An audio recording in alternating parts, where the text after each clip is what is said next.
Hi friends, அனைவருக்கும் காலை வணக்கம். இன்று உங்களுடன் உங்கள் மதி. இன்று நான் உங்களுடன் கதைக்க போகிற விடயம் என்னென்னு சொன்னால், எந்த ஒரு விடயத்திலும் எங்கள் மனத்தில் திடம் இருக்குமாயிருந்தால் அதில் வெற்றி அடையலாம். இதற்கு நான் வேறு கதைகளோ வேறு உதாரணமோ எடுக்கவில்லை. எனது வாழ்க்கையில் நடந்த ஒரு சிறிய சம்பவம். என்னுடைய லைஃப்பை எடுத்துக்கொண்டால் உண்மையிலேயே யாருமே எதிர்பார்க்க மாட்டீர்கள் இவ்வளவு சோதனைகள் இருக்கின்றதா என்று. ஆனால் அத்தனை சோதனைகளையும் தாண்டி நான் பயணித்து கொண்டிருக்கின்றேன். சொல்லப்போனால் அது சொல்லுவார்கள், நெருப்பில் தீ குளிக்கிற மாதிரி தான் நான் என்னுடைய லைஃப், அதாவது லைஃப் என்றோன்னா வாழ்க்கையை யோசிக்காதுகள். எங்களுக்குள் கணவன் மனைவிக்குள் எந்த பிரச்சனையும் இல்லை. ஆனால் சிறு வயது முதலே என்னுடைய வாழ்க்கையில் பல சோதனைகள், அதாவது எனக்கு அறிவு தெரிந்த நாள் முதலாலே பல சோதனைகள். சிலது நல்லது நடந்தால் நல்லதுன்னு யோசிப்போம். ஆனால் சில நல்லதுகள் நமக்கு தீமையும் பயக்கின்றது. ஏனென்று சொன்னால் ஓஎல் எடுத்து நல்ல ரிசல்ட்ஸ் எனக்கு. ஆனால் நான் ஓஎல் படிக்கும்போது அந்த சாரோட டியூஷன் ப்ரைவேட் தான், அவர்கிட்ட பேரை நான் மறந்துட்டேன். அவர் சொல்லுவார், மேத்ஸ் நல்லா செய்கிறாவில்ல, நீ கொமர்ஸை செய்யாண்டு. நானும் அப்படித்தான் ஒரு எண்ணத்தோடு இருந்தேன். அந்த ஓஎல் எவ்வாறு படித்தேன், எவ்வாறு பாஸ் பண்ணினேன்ற விவரம் அடுத்தடுத்த இது காணொளிகளில் பதிவிடுறேன். சரி, ரிசல்ட்ஸ் வந்தது, நல்ல ரிசல்ட்ஸ். எனது அப்பா என்ன செய்தாரண்டா, இல்லை நீ சயின்ஸ் தான் எடுக்கணுமென்று ஒரே பிடிவாதம். சரி, சயின்ஸ் எடுத்தாச்சு. சயின்ஸ் ஸ்ட்ரீமில் எனக்கு ஃபஸ்ட் இயரே ஒரு ரிசல்ட்ஸுமே வேற இல்லை. எல்லாமே ஓலைஃப் தான், 4 பாடம் 4 எஃப்எம் ஓலைஃப். சரி, அதோடு விட்டுட்டு அதுக்கிடையில் எதிர்பாராத விதமாக திருமண பந்தத்தில் ஈடுபட வேண்டிய கட்டம் வந்து வந்துட்டுது. ஈடுபட்டாச்சு, ஒரு குழந்தையும் பிறந்தது. ஆனால் எனக்கு படிக்கணுமென்ற ஆசை போகவில்லை. எல்லாவற்றுக்கும் எனது கணவர் சப்போர்ட். சரின்னு சொல்லி வாழ்க்கை பொருளாதாரத்தை மேம்படுத்துவதற்காக ஒரு சின்ன கடை ஒன்றை போட்டுக்கொண்டு படிக்கிறதுக்கு முயற்சி செய்து எல்லாம் விசாரித்து படிப்போம் என்று வெளிக்கிட்டாச்சு. வெளிக்கிட்டும் போது இது வந்தது, நாட்டு பிரச்சனை. அந்த நேரம் இந்தியன் ஆர்மி, அதில் பிரச்சனையில் இப்போ இந்த சுனாமியும் வந்து எங்களோட தந்தையார் எதிர்பாராத விதமாக இறக்க வேண்டிய சூழ்நிலை வந்துட்டுது. தந்தையார் ஆமி சுட்டுத்தான் இறந்தவர்.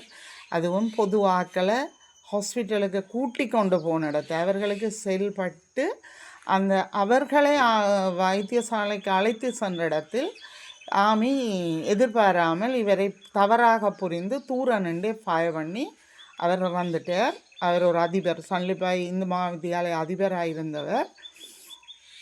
சரி, அது முடிஞ்சுது. அடுத்தடுத்த அப்பா இறந்து அடுத்தடுத்த நாள் நாங்கள் இருந்த வீட்டிலையும் செயல்பட்டு எல்லாமே டேமேஜாக போயிடுச்சு. கடைச்சாமான்கள் மழையும் பெய்து ஃபுல்லாக டேமேஜ். சரி, அதோடு விட்டுட்டு அடுத்த நடவடிக்கை எடுத்துக்கொண்டு இருக்க மாணிப்பாய் ஹிந்துவில் எனக்கு வாலண்டியர் அப்பாயின்மெண்ட் கிடச்சிது, சித்திரப்பாடம். சரின்னு சொல்லி அது கிடைச்சிட்டு அங்கே இருந்த படிப்போம்னு சொன்னால் ஓஎல்லோடு தான் எனக்கு கிடைத்தது. வாலண்டியராக இருந்து கொண்டு படிப்போம்னு சொன்னால் பிறகு அதுக்கிடையில் நிரந்தர நியமனமும் அங்கேயே கிடைத்தது. அதோட இடம்பெயர்வும் உருவானது. சரி, இடம்பெயர்ந்து போய் கிளிநொச்சி, வட்டக்கச்சி இப்படியே இருந்து திருவையாறு எல்லாம் இருந்து கடைசியாக கனகராயங்குளம் போனோம். அங்கே போய் கனகராயங்குளம் மகாவித்தியாலயத்தில் படிப்பிச்சு கொண்டிருக்கேன். எனக்கு மீளவும் ஒரு ஆசை, இந்த இல்லை நான் எப்படியாவது எடுக்கணும்னு. அப்போ திருப்பி நான் படிக்க வலிக்கிட்டேன். அப்போ அங்கே ஒரு ஆசிரியரை கேட்ட இடத்துல அவர் சொன்னார், சீச்சி ஏஎல் நீங்கள் இப்படி எடுத்து பாஸ் பண்ண மாட்டீங்க, அதெல்லாம் கஷ்டமான பாடம்ண்டு. அப்போ இன்னொரு டீச்சரும் எடுக்க ஆசைப்பட்டவா. நான் சொன்னேன், இல்லை மிஸ், வாங்குவோம் நாங்கள் படிக்கலாம்னு சொல்லி பாஸ் பேப்பர் எல்லாத்தையும் எடுத்தோம். சிலபஸையும் எடுத்து பாஸ் பேப்பரையும் எடுத்து நான் நினைக்கிறேன் ஒரு குறைந்தது 6 மாத காலம்தான் நாங்கள் படித்திருப்போம்னு நினைக்கிறேன். அப்படி படித்து கொண்டு போய் ஓமந்தை மகா வித்தியாலயத்தில் அந்த ஏஎல் எழுத வேண்டி வந்தது. நான் பாடசாலையில் படித்தது சயின்ஸ் ஸ்ட்ரீம், இங்கே தெரிவு செய்தது ஆர்ட் ஸ்ட்ரீம். அப்போ ஆர்ட், தமிழ், ஹிந்து கல்ச்சர், ஹிந்துசியம் முழு சிலபஸையும் எடுத்து பாடமாக்கி பழைய பாஸ் பேப்பர்களில் வந்த கேள்விகள் எல்லாம் பாடமாக்கி எக்ஸாம் நெருங்கியது. சரி, எக்ஸாம் எழுதியாச்சு. ரிசல்ட்ஸ் வரப்போகுது. பார்த்தால் ஆர்ட் என்ற பாடம் தானே என்றுட்டு நான் அதை பெருசாக இன்வால்வ் ஆகிடல. மிச்ச பாடமெல்லாம் படித்தேன். உண்மையிலே எதிர்பார்க்க முடியாத நல்லொரு ரிசல்ட்ஸ் எனக்கு கிடைச்சது. அதுவும் தமிழுக்கு மற்ற 3 பாடம் ஆர்ட், ஹிந்து கல்ச்சர், ஹிந்துசியம் 3 பாடமும் சி. இதுதான் என்னுடைய ரிசல்ட்ஸ். பார்த்தீங்களா தெரியும் என்னுடைய ரிசல்ட்ஸ் இது. அப்போ நான் எதிர்பார்க்கல இப்படி ஒரு ரிசல்ட் சீட் வரும். அதாவது எத்தனையாம் ஆண்டு சொன்னால் 90ஆம் ஆண்டு. அதாவது திருமணம் செய்து 2 பிள்ளைகள் பிறந்த பிறகு தான் இந்த ஏஎல் நான் எடுத்து சித்தி அடைஞ்சேன். நான் இதையே சொல்கிறேன்டா என்ற பெருமைக்காக சொல்லலை. இன்றைக்கு எத்தனையோ பிள்ளைகள் படிப்பை விட்டு தவறி நிற்கிறார்கள். உண்மையிலேயே மனம் வச்சு படித்தால் நிச்சயம் ஒரு நல்ல விளைவை நாம் பெறலாம் என்பதற்கு இது ஒரு ஆதாரம்.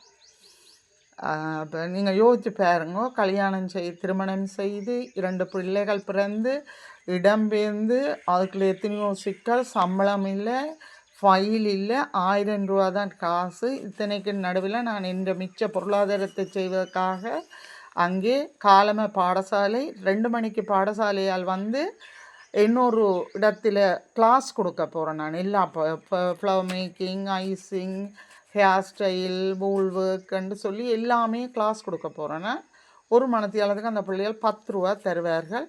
அப்போ 2 மணியிலிருந்து நான் 5:30 மணி மட்டும் கிளாஸ் எடுப்பேன். கிளாஸ் எடுத்துட்டு வீட்டை போய் வீட்டு வேலையும் பார்த்து தான் இந்த படிப்பையும் மேற்கொண்டேன். அப்போ தனியாக படிப்போடு இருக்கும் மாணவர்கள் ஏன் வெல்ல முடியாது? ஆகவே சற்று யோசியுங்கள், பெற்றாரும் சிந்தியுங்கள். மாணவர் விரும்பிய பாடத்துக்கு தெரிவை மேற்கொள்ள அனுமதியுங்கள். ஏன்னு சொன்னால் நான் முதலே கொமர்ஸ் எடுத்திருந்தால் என்ற நிலை எங்கேயோ போயிருக்கும். ஆரம்பத்திலே எல்லாமே சில வேளை தலைகளாக மாறி இருக்கும். ஆனாலும் பரவாயில்லை, இன்றும் நான் எதிலையும் சோர்ந்து போகவில்லை. மேற்படிப்பைத்தான் என்னால் மேற்கொள்ள முடியவில்லை. அதுவும் பேர்ந்து வலிக்கிட ஒவ்வொரு தடையாய் வந்து என்னால் இறுதி வரை இந்த மேற்படிப்பை முடிக்கவில்லை என்றது உண்மையில் எனக்கு இன்று வரையும் கவலை தான். சந்தர்ப்பம் கிடைச்சால் சில வேளை தொடருவேன். அது ஆண்டவன் விதி. ஓகே ஃப்ரெண்ட்ஸ், உங்கள் கருத்துக்களை பதிவிடுங்கள், லைக் பண்ணுங்கள், ஷேர் பண்ணுங்கள். நன்றி, வணக்கம்.